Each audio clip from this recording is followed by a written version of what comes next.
Fala pessoal, tudo bem? Estamos começando aqui mais um episódio do Arqueojogos e hoje temos mais novidades para trazer aqui para vocês. Hoje não tô nem com o Toledo nem com o Lucas, mas eu tô com um amigo meu de longa data, já se conhecemos aí tem uns bons anos, né? Vou passar aqui a palavra para ele apresentar ele, nosso queridíssimo Daniel Espínola, que já participou aqui com a gente no mercado de ações e agora tá voltando aqui para participar com a gente aqui no Arqueojogos. Como é que você tá, Daniel? Fala um pouquinho aí de você. Salve, Fernando, salve aí a todos os ouvintes do Arqueojogos. Muito obrigado aí, Fernando, Lucas, todos aí do Arqueojogos pelo convite. Pô, tô muito bem, muito feliz aí pelo convite, por poder estar contribuindo aqui com o projeto do Arqueojogos. Como você falou, assim, já somos colegas aí desde o tempo do mercado de ações, né, daquele podcast que a gente fazia junto com o Toledo, o Cláudio, né, o Lucas também, e é um prazer estar podendo contribuir aqui com vocês aqui, com as participações especiais no Arqueojogos, escuta aqui bastante o podcast, é uma honra também poder estar aqui do outro lado, podendo falar e trazer aqui alguns jogos aí mais antigos, mas que vale a pena ainda ter a atenção da galera,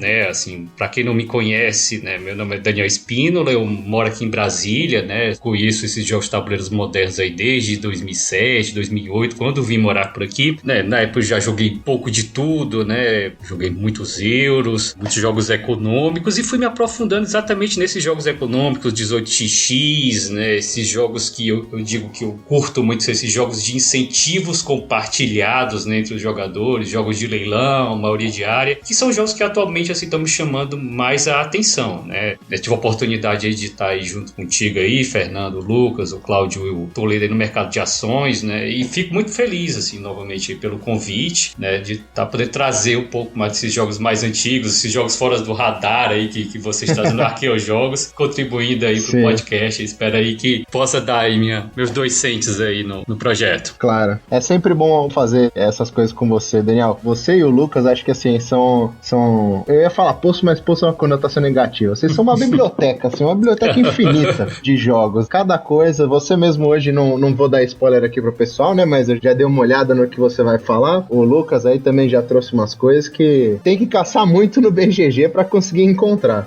E jogos bons, assim, então você tem muito a contribuir aqui com a gente e eu tenho certeza que vai ser muito produtivo isso e a gente vai conseguir trazer uns episódios muito interessantes aqui pro pessoal. Show de bola. Além do Daniel, a gente queria também comunicar que a gente agora vai ter uma rotatividade um pouco maior nos nossos hosts. Não somente eu, o Daniel, o Lucas e o Toledo, mas a gente terá aí pelo menos mais 1 ou 2 hosts que vão estar entrando nas próximas semanas e meses aí para participar dos episódios com a gente. E aí a gente vai apresentando episódio a episódio para vocês irem conhecendo cada um deles. Então a gente tá fazendo isso para tentar trazer mais episódios com maior qualidade e maior variedade. Afinal, o Daniel tem um gosto muito específico de jogos, eu tenho um gosto muito específico de jogos, então quanto mais gente a gente tiver aqui trabalhando para trazer um conteúdo de qualidade, melhor o conteúdo que a gente traz para vocês e mais joguinhos diferentes a gente consegue falar. Isso aí. Então, dadas as apresentações, acho que a gente pode passar pro prato principal, né? Já fizemos aqui a nossa entradinha,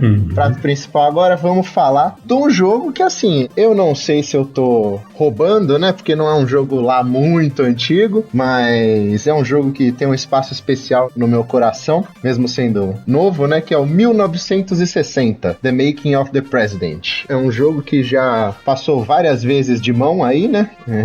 Ele originalmente foi lançado pela Z-Man Games lá em 2007, depois teve mais, acho que 1 ou 2 edições com eles, também fora lá dos Estados Unidos, também foi feito em algumas outras línguas, até que em 2017 ele saiu pela GMT, que foi quando eu fui conhecer esse jogo. Eu conheci ele na edição antiga, né? Da Z-Games, né? Da Z-Man Games. É uma edição que, assim, vai de gosto, né? Mas eu acho muito estranha. Quem tiver a oportunidade de dar uma olhada depois na arte do jogo, tem um café no tabuleiro, tem umas coisas assim. Ele faz meio que pra dar a impressão de que efetivamente é um mapa ali, né? Que alguém tá trabalhando ali no tabuleiro. Não é o único jogo que eu tenho que faz isso com mapa, com caixa. É uma coisa que, pra mim, pessoalmente, eu acho muito estranho. Eu acabo me incomodando um pouco. E nesse ponto ponto aí o da GMT é um pouco mais clássico. Mas é um jogo muito bom. Pra quem não conhece o 1960, 1960 foi o ano de uma das eleições mais extremistas aí dos Estados Unidos, né? Ela foi disputada, bem, né? Cada um pra um lado, por assim se dizer, né? Pra não entrar aí em aspectos políticos, não causar muito alvoroço aqui. E foi extremamente disputada, como o Daniel bem comentou aqui. Foi a eleição entre o Nixon e o Kennedy, né? E foi uma eleição aí que, obviamente, historicamente, o Kennedy ganhou. Mas o jogo traz toda essa parte pré-eleição ali. Então você faz campanha no jogo, você tem que viajar de um estado pro próximo. Pra quem conhece a GMT, sabe que eles usam bastante de card driven, né? O Daniel deve ter jogado trocentos jogos assim com card driven. É do cara do Twilight Struggle, né? Que é o clássico aí do gênero, né? Jason Matthews. Ele tem o Jason Matthews como um dos designers do jogo, né? Que fez o Twilight Struggle, fez o Imperial Struggle. Ele tem vários aí dessa linha, né? O 1960, pra quem nunca jogou, assim, dá pra falar que ele lembra um pouco o Imperial Struggle, o Twilight Struggle ali, mas botando ele na mesa não tem nada a ver uma coisa com a outra. E assim, tematicamente não tem nada a ver uma coisa com a outra, né? Eu acho que nisso eles são os mais distantes possíveis. E digo que eles são distantes porque eu jogo o 1960 com pessoas que odeiam o Twilight Struggle. É mesmo? E Nossa. amam o 1960. É uma coisa muito engraçada. Nossa. Eu não sei se é o tema ou se é a forma com que as mecânicas são aplicadas. Pra você que já jogou é um pouco mais fácil de explicar, mas pro pessoal que tá ouvindo... Joguei faz muito tempo. Então, cada estado tem seus votos, né? Pra quem não conhece o sistema de eleição americano, não é uma eleição direta, né? Então você não vota diretamente no candidato. Você vota em quem você quer que os representantes do seu estado votem para presidente. Então é uma eleição indireta. Então você vai influenciando isso com cartas, com cubos, com ações. Então você vai viajar com o seu candidato, você tem o tokenzinho do candidato, ele vai indo para o estado, vai fazer comício, vai juntar dinheiro num estado para depois viajar para o outro. Seu candidato fica cansado, então você precisa que ele descanse para conseguir mais cubinhos. E aí você vai conquistando o apoio dos diversos estados. Cada estado tem uma quantidade de, que eles chamam lá de delegados, né? E aí esses delegados são que efetivamente definem a eleição no final. São esses cubinhos que vão colocando assim nos estados. Eu tô vendo pelas fotos. Os cubinhos representam a influência. Tá. Os delegados em si, eles são feitos de acordo com eu não vou conseguir explicar aqui, porque pra quem já me ouve um pouco mais de tempo, sabe que eu sou advogado, então advogado com número é uma perdição. Então, não vou tentar falar qual que é a fórmula aqui, não vou conseguir chegar nisso, mas eu sei que é baseada na população e na influência de cada estado, né? O Alasca tem, acho que 2 delegados, os Nova York, que tem um monte de gente, tem 20 e poucos delegados. E aí você precisa atingir mais da metade ali dos delegados para você ser eleito e, por consequência, ganhar o jogo. Então você vai fazendo as ações, vai colocando os cubinhos nos estados para influenciar eles. Então eles vão virando pro lado do Reagan ou virando pro lado do Kennedy. E seu objetivo é, no final de toda a campanha... Ele corta, não é Reagan, é o Nixon. Eu falei Reagan, né? Você falou Reagan.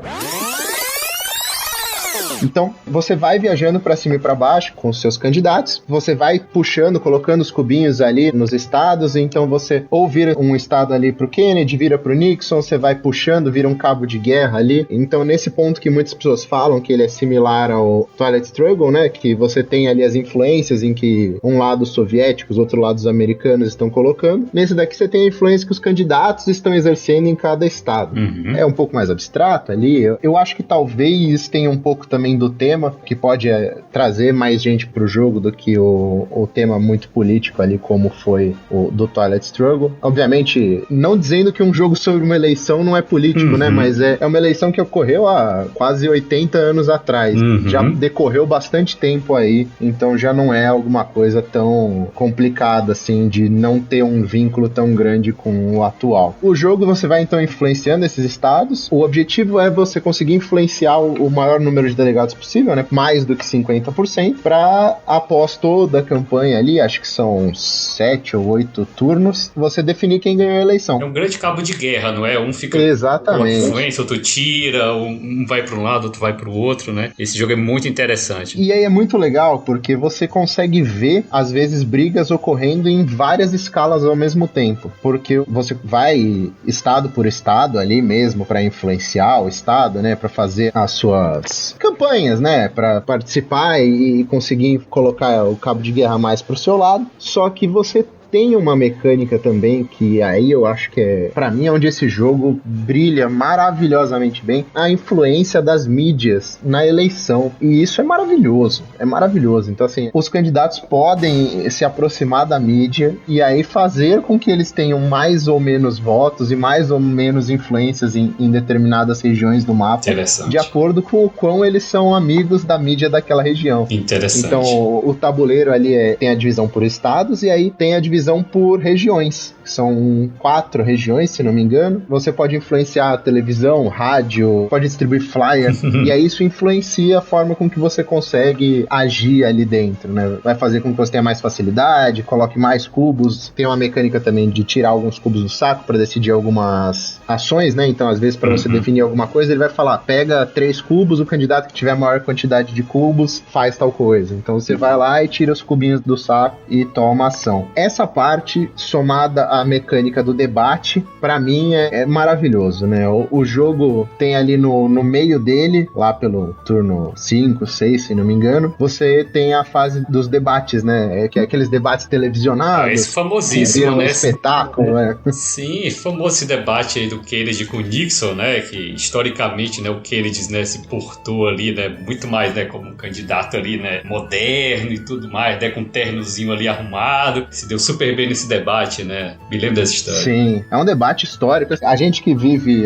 aqui tem debate o ano inteiro quando tem eleição, sabe o quão um espetáculo vira isso, né? Sim, sim. E é muito bem feito no jogo. Você usa cartas ali pra falar quais suas prioridades, o que você quer mais influenciar, o que você quer menos influenciar. E aí o público tem suas respostas, né? Então ele tem 3 ou 4 main issues, né? Maiores problemas em português, né? Que são as maiores preocupações do público em relação ao que eles estão procurando do governo, que eles esperam do governo. E aí você joga cartas pra influenciar isso daí. Então é mais ou menos o quanto você tá performando no debate. Interessante. Se você tá indo bem ou não. É uma mecânica muito bem implementada. Dá uma quebrada no jogo também, que eu acho que isso talvez também falte um pouco no Twilight, de que é o fato de que no Twilight você tá ali turno atrás de turno fazendo a mesma coisa. Você não quebra, né? E aqui no 1960 você não tá fazendo só a mesma coisa, porque você tem diversas ações disponíveis, né? Você vai atrás de dinheiro, você vai deixar seu candidato descansar, você vai fazer comícios, você vai viajar, tem 1 milhão de coisas. E aí no meio tem o debate, né? Então dá essa quebrada, dá uma ajuda, e tem o dia anterior da eleição, que aqui no Brasil a gente não tem essa cultura, mas lá o dia anterior da eleição é praticamente um evento à parte, assim, eles fazem comícios gigantescos e reuniões gigantescas, e isso também é representado no jogo, né? Você tem uma última chance ali de influenciar o como tá o mapa antes da contagem dos votos. E, cara, até a contagem dos votos é muito legal. Você pegando lá os tokenzinhos de cada estado e somando, que cada estado tem um token falando, quem leva aquele estado pega o tokenzinho pra guardar e falar quantos votos tem. É uma coisa que poderia ser completamente mais fácil de resolver, mas assim, é muito legal a sensação de você ir dando os estados que cada um ganhou, e ir olhando e separando. Essa edição da GMT, né? Eu só tive a edição da GMT. Eu me lembro que a da ZB era muito bem produzida. Agora você falando desses tokens aí, realmente eu não me recordo. É muito legal a edição da GMT. Eu nunca joguei a da Z-Man, mas a da GMT, inclusive, tem uns tokens de ações especiais, né? Eles são broches, Vote for Kennedy e Vote for Nixon. São uns brochezinhos muito bonitinhos. Obviamente, é tudo de papelão, né? Não são broches de metal, mas é como se fosse aqueles broches clássicos que o pessoal usa em eleição. Sim. Vote fulano, vote no Beltrano. São com eles que você marca. Os tokenzinhos de influência das mídias ali são todos jornalzinho bonitinho, não sei o que. A arte das cartas da GMT. Há quem diga que a arte da Z-Man é melhor. Eu não arrisco muito aqui dar um melhor ou pior pro outro, né? Mas eu gosto bastante da arte da GMT. Tem quem prefira da Z-Man, porque a da Z-Man também parece um jornalzinho, né? Parece uma capa de jornal. Tem muita gente que prefere. Foi o que eu falei, né? Do tabuleiro também. O tabuleiro, pra quem tiver uma oportunidade, conseguir abrir o BGG, ele se porta como se fosse uma mesa de campanha, né? Então tem um mapa dos Estados Unidos, tem uma xícara desenhada no canto ali, tem um desenho de um caderninho do lado, umas coisas espalhadas. Sim, ele finge que é uma mesa meio zoneada.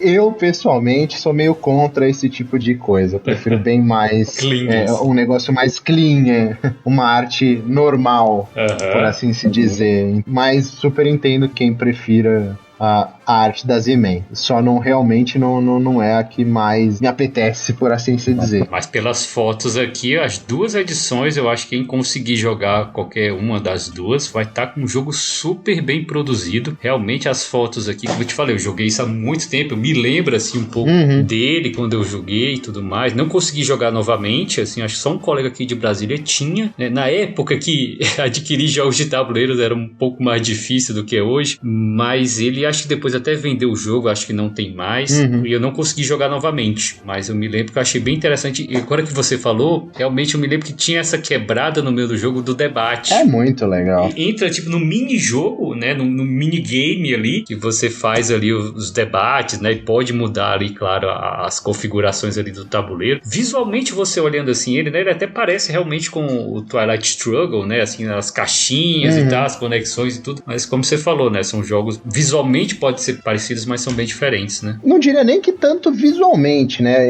Eu acho que assim, por conta talvez ali da distribuição de componentes, de ser aquele cabo de guerra, pode lembrar um pouquinho, né? De ter ali, tem o vermelho, tem o azul, então você tá naquela condição diametralmente opostos, né? Então você cria ali o A contra o B. Então, nesse quesito, acho que lembra um pouco, sim, mas são jogos completamente diferentes, né? Eu acho que, assim, no quesito arte, inclusive, eu acho o 1960 muito superior ao Twilight Struggle. Sim, me parece mesmo. Mesmo comparando só as edições da GMT dos dois, e mesmo pensando nas mais recentes. O 1960 teve uma edição recente, quer dizer, recente é complicado de falar, porque se não me engano, final de 2020 que saiu a última edição da GMT, e o Twilight Struggle aí também... 2020. Foi 2020 a última edição também do Twilight, não foi? Mesmo comparando as edições mais recentes de ambos, assim, eu acho que o 1960 é o jogo mais bonito deles, entre esses dois, né? Se fosse pra colocar mais um aí na lista, eu falaria do Imperial Struggle, que é da família também, também se sente em casa aí nesse grupo de jogos do Matthews. Esse eu nunca joguei. O meu chegou, eu ainda não tive a oportunidade nem de abrir o manual, eu abri a caixa pra dar aquela bisoiada dentro, pra ver se era bonitinho, já destaquei tudo, botei naqueles 3 da GMT. Tá ali pra ser jogado um dia, né? Exatamente. Ele tem que ser colocado na mesa com o meu amigo que eu jogo o Twilight.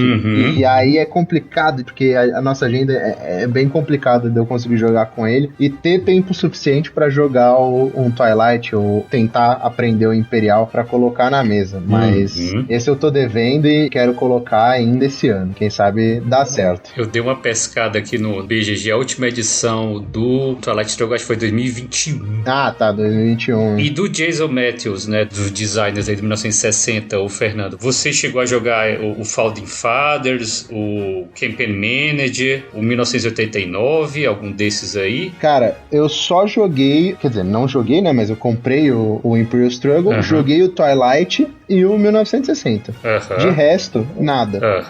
Eu comprei o novo Twilight lá pequenininho, de 40 minutos lá, o Twilight Red Sea, do Chifre da África. Legal. Também não consegui colocar na mesa ainda, mas esse daí tá na trave. Já dei uma bisoiada no manual ali, esse daí tá mais perto de ir pra mesa. Chegou faz pouco tempo também, né, chegou no final do ano passado, quer dizer, é difícil falar pouco tempo quando o negócio já faz mais de 6 meses. Mas eu tirei férias no meio do caminho, voltei e tive aí algumas coisas que me mantiveram um pouco afastado dos jogos nesse começo de ano, mas agora tô retornando forte no hobby. Boa. E aí vou botar tudo isso daí que faltou, vai pra mesa. Esse designer, né, é bom assim a gente destacar, né, que ele é especialista, né, em jogos com temas políticos, né, ele trabalha com essa parte política, né, até no perfil dele do BGG, tem lá o LinkedIn dele e tal, tem toda a parte do currículo dele, né, ele é especialista nessa, ele realmente trabalha com política, né? Acho que ele trabalhou, não sei se foi na campanha do Obama, né, ele trabalhou em campanhas mesmo presidenciais, então assim, o cara trabalha com isso. Sabe o que tá fazendo. E sabe o que tá fazendo. Eu joguei bastante o Campaign Manager 2008, que é exatamente essa eleição aí do Obama com o McCain. Nossa, que jogo gostoso de jogar. Jura? Eu tenho muita vontade de pegar esse jogo. É a miniatura do 1960, do Twilight Struggle, assim, é um jogo também cabo de guerra para 2 pessoas, e você usa também as cartas que são coisas da campanha dos 2 ali para ganhar influência nos estados e ganhar a eleição. O jogo é muito legal, ele teve implementação online, não vou me lembrar agora qual foi o site, mas ele tem implementação online também. Aí eu acho que de tanta galera jogar, descobrir ali uma estratégia ou outra que meio que quebrava um pouco o jogo, aí o jogo ficou meio esquecido. E nas lojas americanas ele foi vendido depois de um tempo assim por, sei lá, $5,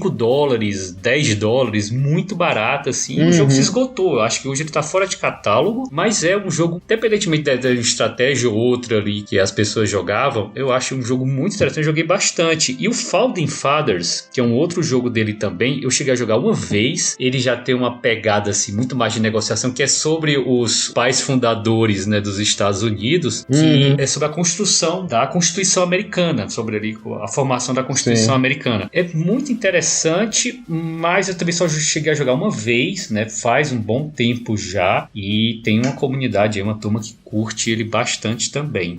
Esse Campaign Manager 2008, né, ainda não tive a oportunidade de jogar. Eu dei mole também e perdi num leilão que tava no papo, na Ludopad, tava baratinho. Dei o lance, sabe, desconectei da cabeça, esqueci de acompanhar o leilão. E aí um cara me superou. Eu só tinha dado um lance, não deixei reserva, não deixei nada. O cara me superou nos últimos 5 minutos, eu não vi o e-mail. O cara levou, sei lá, papo de menos de R$100 o jogo, assim, 100 e poucos reais. Fiquei muito, muito triste. Ele tá disponível, você falou que tava disponível online, ele realmente tá disponível, ele tá disponível no yukata.de. No Yukata, sim, dá pra você jogar lá e testar, e também vi aqui no BGG, tem várias cópias num preço muito bom, viu, Fernando? Ó, $10, $15, $20, e até em lojas também, no eBay, assim, você consegue achar ele no eBay americano, né, por um preço bem razoável. Eu acho um jogo excelente, assim, rápido, também muito rápido de se jogar, e eu acho ele também muito bacana. Esse eu joguei bastante, né? Eu já tive esse jogo, joguei muito ele e também recomendo aí dos mesmos designers. Maravilha. Bom, esse foi o 1960. Quem gostou, quem se interessou, tem esse mini jogo aí disponível, né, online no Yukata, que eu pessoalmente não joguei, mas confio cegamente na palavra do Daniel aqui. Testem. E uma coisa importante que eu acabei de descobrir, o 1960 está em P500, então se vocês estiverem atrás, vai ter uma nova impressão. Obviamente os P500 da GMT tendem a demorar um pouquinho, mas uma hora sai. Comprem a cópia de vocês, aguardem e uma hora chega. Uma hora eles terminam as artes e as coisas e vai pra impressão. Show de bola. É isso. E vamos lá, Daniel. E você? O que você trouxe pra gente saber aqui, pra gente ver, pra gente falar? Então, pra falar aqui no Arqueojogos, tinha que escolher um jogo aí mais antigo, mais fora aí de radar. E eu tive a grande sorte, né? Você falou aí que eu conheço muitos jogos, conheço bastante, mas eu fico ligado muito de algumas comunidades no BGG, né, que tratam só sobre jogos antigos, e um dos jogos que falavam muito era esse das Letzte Paradies, nome alemão, né, como fosse o último paraíso, e eu via sempre alguém falando dele, elogiando. Quando eu fui ver, o jogo era um jogo do Nizia de 1993, e eu fui ver no BGG, né, uma produção, vocês não conseguem ver aqui, mas no BGG vocês podem ver algumas fotos, a caixa dele exageradamente grande, parece assim um caixão pra gato, assim, sabe? É maior que uma caixa de sapato enorme. Não, eu tô com as fotos aqui, é inacreditável, cara. Uma produção gigantesca, o jogo é feio e não é fácil de encontrar, né? Um jogo muito antigo. E eu fiquei acompanhando no BGG, né? Lia várias opiniões positivas e consegui comprar uma cópia na Alemanha, né? O frete não foi barato, né? Foi parar lá na vigilância agropecuária, não sei porquê, né? Eu acho que tem umas pecinhas de árvores e tudo mais, mas enfim, liberaram, depois de 3 meses chegou aqui em casa e eu consegui jogar ele ontem, né? Eu até tinha falado aí com o Fernando que ia falar de um outro jogo, mas joguei ontem e disse, não, temos que falar desse jogo hoje aqui no Arqueojogos. Então, o Das Letzte Paradies, como eu falei, ele é um jogo do Nizia de 1993, publicado na época pela editora que hoje é a Cosmos. Ele tá na caixa como Frank. E Johann Frank foi o fundador da Cosmos, né? Para quem não conhece, a Cosmos é uma das maiores editoras alemãs. Ela existe desde 1822. É uma editora, assim, começou e ainda é, né? Uma editora de livros, de de brinquedos, e hoje publica jogos, né? Publica Catan, publica, né, vários jogos de tabuleiro modernos. E na época, né, só se chamava Frank. Eles fizeram uma linha nessa época aí do jogo, uma linha de jogos deluxe, né? De jogos que na época seriam assim, super produzidos, ou que hoje seria assim, uma super produção do Kickstarter, né? Foi o que saiu na época, que hoje, assim, você olha uma caixona dessa, assim, uma arte, você diz, nossa, mas que jogo horroroso. Na época era um jogo, né, de luxo, né? Uma produção de luxo pra época. Essa arte aqui parece que foi feita no Paint, né? Vamos combinar. A mancha azul com uma mancha branca e uma mancha verde. Alguém que querer te convencer que isso daqui é uma ilha é maldade. Agora, uma outra curiosidade. O designer dele, né, o artista, quer dizer, né, o Frank Volwinkel, ele é o mesmo artista do Puerto Rico, do Torres, do México, né, do Wizard. Tudo bem que o Wizard também não é lá um grande... não é nenhum parâmetro de arte bonita. Mas é um dos artistas que ele fez vários e vários artes desses euros mais clássicos. E engraçado que esse jogo foi o primeiro jogo do Nizia publicado pela Cosmos, né? Ele até fala aqui atrás da caixa, aqui em alemão, falando, né? Dizendo quem é Nizia, né? E Nizia é um matemático. Ele fez alguns jogos que já estão fazendo sucesso, então realmente foi acho que até um dos primeiros jogos publicados pelo próprio Nizia, assim, né? Numa produção um pouco maior. E o que é que esse jogo tem de diferente aí, Fernando? O que é que me chamou a atenção dele? Primeiro, porque ele traz, assim, de uma forma muito simples, né, uma mecânica de leilão e um leilão diferente.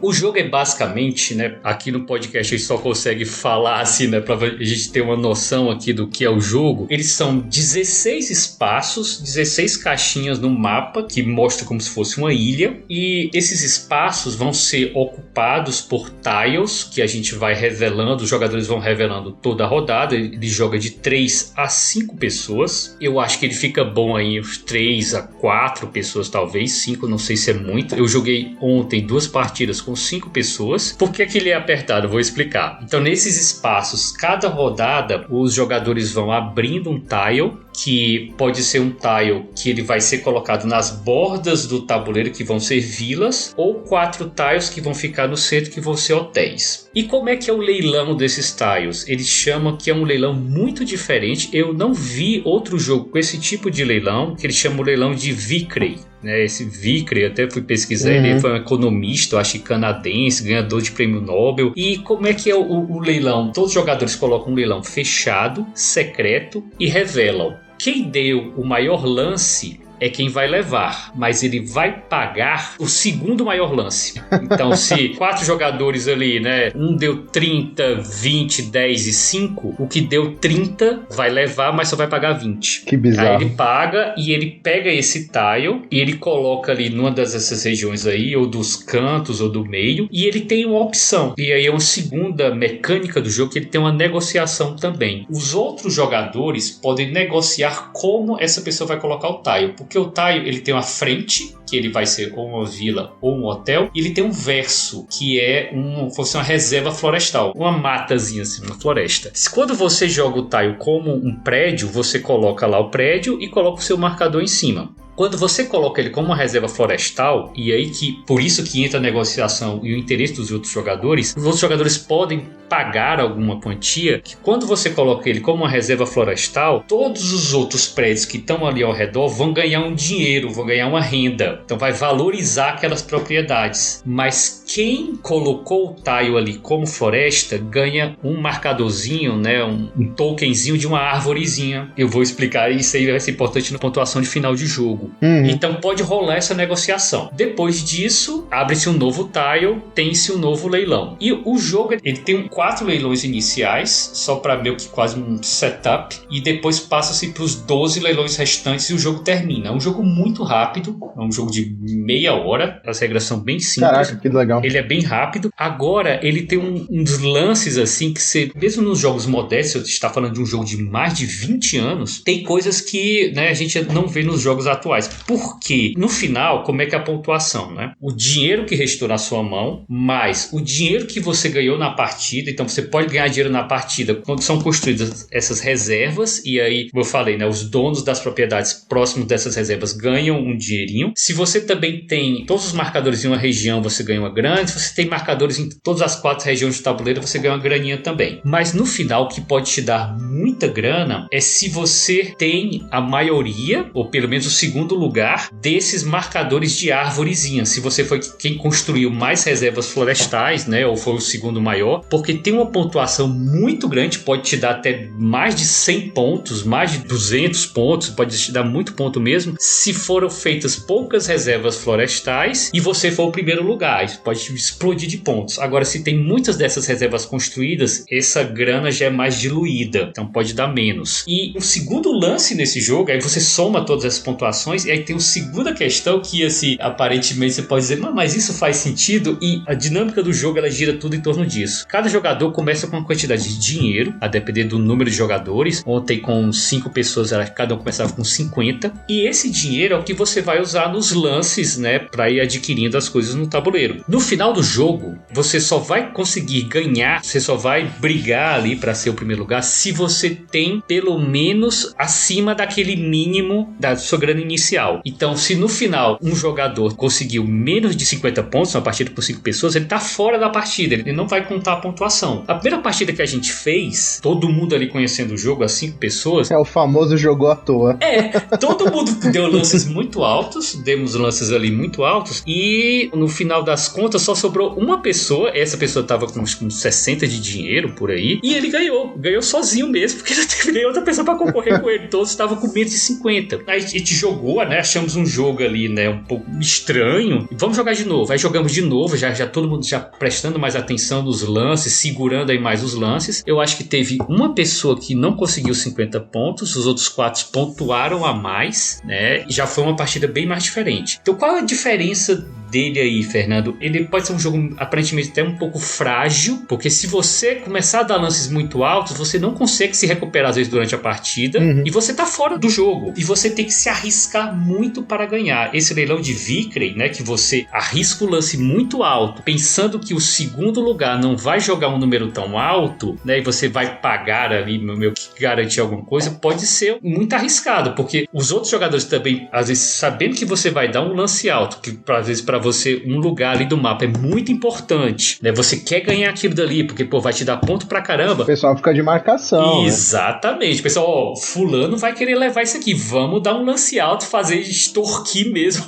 o dinheiro do cara. Então você tem que realmente suar frio ali e arriscar mesmo pra poder conseguir ganhar. E é engraçado que às vezes até com pouca coisa, né, isso que eu digo que parece um jogo frágil, tipo, às vezes você fazendo pouca coisa você pode ganhar. Se você segura ali um pouco seus lances, você ganha 1 ou 2 ali, que você ganha uma graninha no começo do jogo, consegue ali fazer alguma pontuação, nem que seja um segundo lugar aí para essa maioria aí dessas árvorezinhas no final do jogo, você consegue se manter ali dentro daquela pontuação mínima e pode até ganhar um jogo. Mas é aquilo que eu até tava te falando antes da gravação, assim, para mim não é o melhor jogo do Nizia. O Nizia tem jogos fantásticos aí, o Lucas também grande fã, né, que já fala bastante do Tigres e Eufrates, né, acho um jogaço. O Raça é um jogo excelente de leilão do Nizia, o Arte Moderna. Eu acho que aqui todo mundo tem um favorito dele, né? Tem vários muito bons aí. Esse tá longe de ser o melhor. Eu sou suspeito pra falar, inclusive, né? É que assim, eu jogo muito das caixas das coisas mais diferentes do Nizia, mas, pô, só de pensar aqui...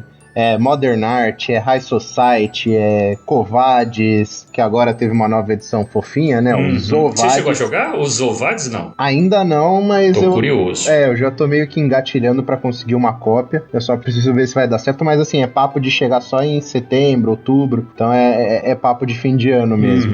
Mas assim, entre outros, né? Até coisa que a gente ainda vai falar aqui, a trilogia Shoten Totem, Battle Line Medieval. Excelente. Maravilhosa. poderosos. O cara é bom. O cara é bom. Ele sabe o que tá fazendo. O cara é bom. E você vê assim, um jogo desse, 1993, trazendo assim, decisões difíceis. Um jogo que hoje, não lembro de ter jogado assim, um jogo que tem essas mecânicas de leilão, tem essa forma tão diferente de jogar. Ele lembra um pouco o The States, né? Que teve a reimplementação aí de um jogo aí mais antigo. Ele lembra um pouco The States, o que é, né? Que eu acho que até o Toledo já chegou a falar no episódio anterior. Ele tem um pouco do que é com o The States, então tem um pouco dessa fragilidade, assim. E é um jogo que os jogadores têm que arriscar muito pra ganhar, assim. E muita gente no BGG, o Fernando até fala, por que não tem uma nova edição desse jogo? Por que ele não saiu, não foi reeditado? Eu acho que ele hoje, eu não diria que ele estaria datado, mas talvez é um jogo que não sei se hoje ele teria tanto sucesso frente a alguns outros erros, alguma forma, né, mais moderna que a galera tem apreciado. Atualmente, no BGG, tem 2 cópias aqui à venda, né, até faixa de uns 20 euros. O frete dele é caro, porque como eu falei, é uma caixa grande, pesado, né, uma super produção, assim, né, exageradamente produzido. Não precisava, podia ser menos da metade da caixa, mas ele mereceria uma produção mais modesta hoje. Eu acho que com certeza ele teria. Mas se você está procurando assim, um jogo de leilão diferente, você está procurando um jogo de leilão que traz, mesmo 20 anos depois, assim, um frescura e essa mecânica, com certeza eu recomendo Das Illicit Paradise. Realmente é bem diferente se você tiver a oportunidade de jogar. E eu acho que tem até, o Fernando, uma implementação dele no PCIO. Geralmente vocês implementam lá jogos de cartas, né? Mas alguns jogos de tabuleiro também. Não sei se é possível até te deixar o link aí no episódio. E quem quiser conhecer esse jogo pode tentar testar numa sala no PCIO. Esses jogos, infelizmente, assim, muito antigos, que não tem perspectiva de ter edição, é bem complicado, né? De jogar e de conseguir. Até manual, às vezes, é complicado de encontrar desse tipo de jogo, mas pelo que eu vi aqui, não parece ser também nenhuma produção muito complicada. Quer dizer, se bem que hoje em dia, né? Qualquer coisa que vai pro Kickstarter, era capaz esse jogo vir com árvores de resina 3D de 25mm, não sei o que lá. Mas não é difícil fazer, não. O manual dele tá no BGG. Daria pra jogar tranquilo. Dá pra você arrumar aí um tabuleiro, 16 espaços, só fazer os tiles, os marcadores dos jogadores e ser feliz. Dá pra fazer sim. Fazer nada, né? A gente tem aí um monte de loja aí que, se quiserem patrocinar a gente pra mandar esses componentes, a gente fala nome. Um monte de loja aí que vende componente de jogo de tabuleiro e que é fácil de conseguir isso daí. Então, dá pra dar uma gambiarra. Depois que eu comecei no mundo dos carteados aí, em que às vezes o jogo só foi vendido no Japão, 50 cópias pro cara, os amigos dele e a família num churrasco. E aí, mas aí usa um deck de 54 cartas normal, usa meia dúzia de componente ali extra. Mas aí, pois pode pensar no episódio de Arqueo carteados também. Podemos falar dos carteados mais antigos e clássicos aí também, né? Os modernos mais antigos aí também. Dá pra gente falar. Isso é uma coisa que tá em discussão aí já faz um tempinho. Eu levantei essa bola pro Lucas. Acho que em breve teremos um episódio aí falando sobre carteados. Talvez não só sobre carteados antigos, né? Mas com certeza sobre carteados obscuros. Eu mesmo aqui já tô com alguns carteados que eu começo a questionar minha própria sanidade mental do porquê que eu tô com esse jogo aqui. Então, recentemente chegou aqui, eu vou só comentar um pouco off-topic, mas porque todo mundo que eu comento desse jogo fala assim, não é possível. É um jogo onde os dinossauros querem tomar saquê e querem ficar com as garrafas porque as garrafas são bonitinhas.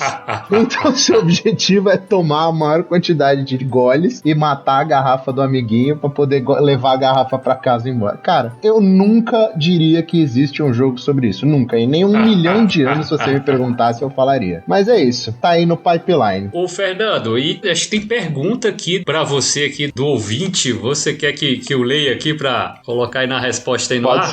Pode ser, Olha vamos aqui, lá. A Joyce Cris aqui na Ludopédia, né, elogiando aqui, né, fantástico como sempre, e perguntando aí, Fernando, pra você, falando de o Bolt, você já jogou o Bolt Leader da DVG? Se sim, o que acha dele e a comparação da versão GMT e DVG? Bom, vamos lá, né, essa série Líder aí da DVG, eu já joguei 2 da série, eu tenho aqui o de porta-aviões, e eu joguei um que era de helicóptero, se não me engano também. Eu gostei, mas é uma vibe muito diferente da vibe do The Hunters, The Hunted, né? Você tá ali mais com esquadrões grandes e operações militares, você tá mais como que eu poderia dizer? É o líder mesmo, né? Você não é um comandante de uma unidade dentro daquela esquadra. Você é o comandante da esquadra inteira. Então você aumenta muito a escala do jogo. Pode ser que seja legal. Não joguei especificamente o Bolt, mas me dá muita vontade de jogar. É um que eu tô aí atrás também de uma cópia. Não é um jogo muito fácil de conseguir, mas me parece ser interessante. Eu gosto pra caramba de submarinos, assim. Então dos da série Líder é um dos que mais me chama a atenção. Os que eu joguei não me trouxeram tanta diversão quanto o The Hunted, por conta mais disso mesmo. Acho que talvez os dois que eu peguei são aéreos, talvez pegar algum de conflito terrestre ou conflito marinho seja um pouco mais minha praia. Então deixo aí a sugestão. São jogos com focos bem diferentes, né? O The Hunted é mais focado no individual, na história. Ele conta uma história junto com você, então você vai criar ali, enquanto no outro você é o comandante da esquadra. É aquilo ali, mandei 5 submarinos, mas morreu um, mas morreu, dane-se, entendeu? No The Hunted é completamente diferente. Você tá ali no submarino, então se, morreu alguém, morreu o cara que tava controlando o snorkel, sabe? Então agora você não consegue mais saber onde tá o outro barco. É um outro nível de gerenciamento. E quase daquele desespero do, meu Deus, eu perdi o motor esquerdo. Então aí, se seu submarino começa a entrar água e você, pelo amor de Deus, eu preciso fazer alguma coisa. E você tomando tiro e tomando tiro, tomando tiro. Isso mais no The Hunted, né? No The Hunter você tem ali um pouco mais de manobra, seu submarino é muito mais tecnológico do que os barcos dos aliados no começo da guerra, mas a ideia é essa, né? Você conta uma história junto. Que isso pra mim é o que me trouxe pro The Hunter e The Hunted. O fato de perder essa história pro líder ali, pro Bolt Leader, talvez me faça não gostar tanto, mas é um que eu quero muito, muito, muito testar. Se alguém aí quiser emprestar, quiser vender no precinho, pode entrar em contato com a gente, que com certeza ele vai encontrar uma casa aqui comigo. Beleza? Então, é isso aí, pessoal. Muito obrigado por esse episódio aí, por me ajudar a recepcionar aqui o Daniel. Obrigado, gente. Seja bem-vindo novamente, Daniel. Obrigado. Muito obrigado por tudo, pessoal. Muito obrigado por ouvir a gente e até o próximo. Até a próxima.